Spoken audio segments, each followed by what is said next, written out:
Hi, besides being a therapist for 55 years, I'm also a gardener. And I want to talk to you briefly about having a garden. When you have a garden, you get weeds. And if you just pull up the weeds, guess what happens?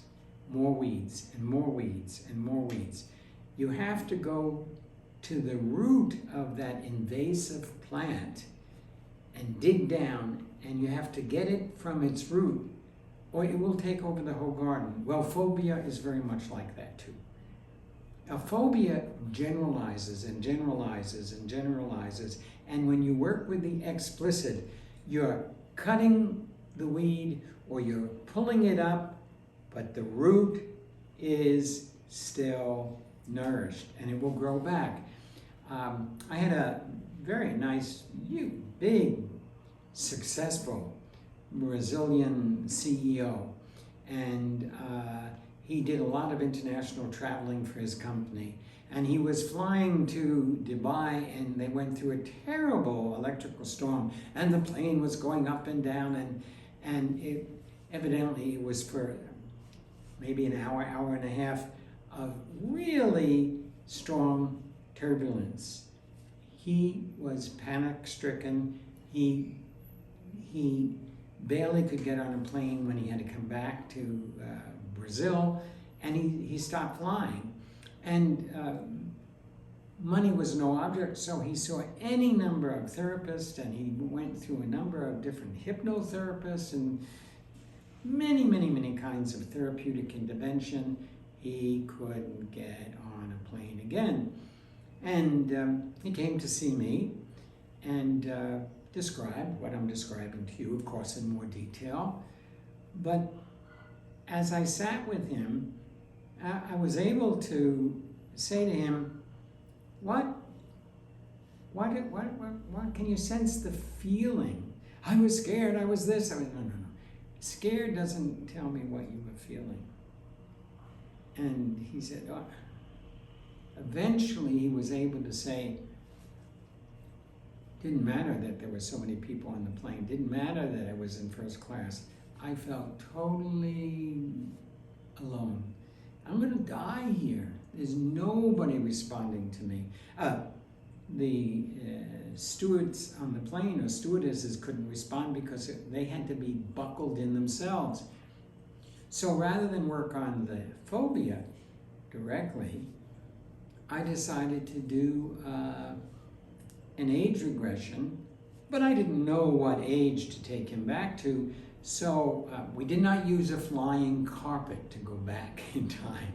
See, you have to know what you're doing, because people say, oh, well, you can regress somebody with a flying carpet and so on. And no, I had him walking across a bridge from where he was to the exact moment that somewhere in his life, in the past, he had that same gut feeling as in the plane.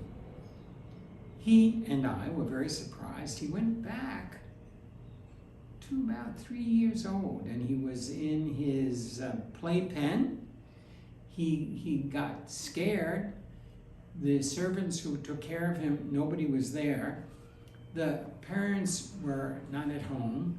He started to shake the crib, like the plane shook, shake the crib and cry because he desperately needed somebody to comfort him. And he panicked like that at 3, we don't know how long, but for a long time, and nobody came. Eventually, he cried himself to sleep, and when his parents came home, I'm not sure if it was the parents or the servants, they found him curled up in a ball in the bottom of the playpen.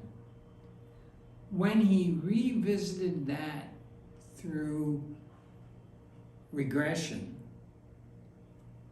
and 2 very important things I want you to note is that, at least using the Ericksonian frame, then we went back to it so he could observe it with some distance. How should it have been? And he used his imagination. how it should have been in the playpen, that when he was rattling, that really his mother should have been home, and then he imagined his mother coming to him, and that he said, lift me up by just raising his hands, and that she had held him and made him feel secure. So he imagined how it should have been, which becomes believed in imagination, and that begins to reduce the power of what happened and substitute for what should have happened. And then the most important thing is to realize that it's not how brilliant I am. In all your work, but especially trauma, you want the client to tell you how brilliant they are. And when he looked at me and said, oh my God, now he's out of trance, so his non-conscious mind is online and his intellectual mind, they're in dialogue. That's how I felt on the plane, shaking the bars. I felt so hopeless, helpless.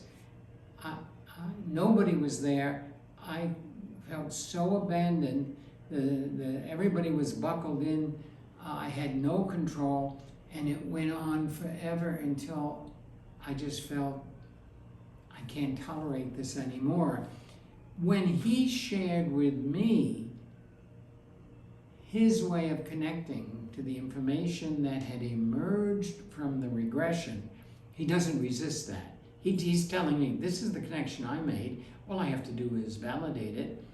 And we now have worked with the implicit. All those other therapeutic approaches had failed because they were working with the turbulence and the feeling that he could die. At 3 years old, the feeling you could die because you're scared and shaking and nobody responds and you're all alone and nobody responds is much more traumatic than that hour of the flight that was terrifying.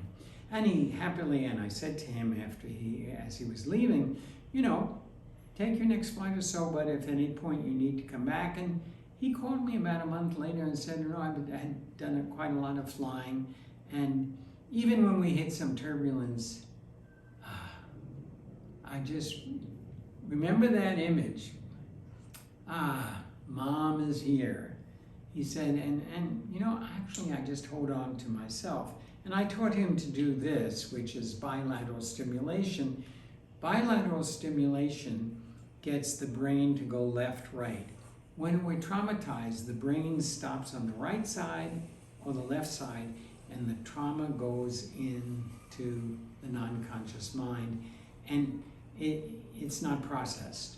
So when the trauma starts emerging, and you simply do this, and this is something I've adapted from EMDR when I was an international trainer for them. EMDR is very helpful with trauma, but the protocols have a big problem with different cultures. But I can teach you around that. But then he said, and he understood my explanation, process what's happening, process what's happening. And the brain, when it starts going left and right, we are self-healing. But self-healing doesn't start because you explicitly think, oh, let me heal myself. You have to understand the neurobiology of trauma to re-trigger the system to process the way it should have processed when you were being traumatized. And that's what trauma training is about. For you to understand the neurobiological implications, that trauma stored in the bones, trauma stored in the muscles, trauma stored in the tendons, trauma is stored biochemically. Trauma is part of the polyvagal system, which disconnects you from engaging and feeling safe to shutting down and trying to protect yourself and going numb.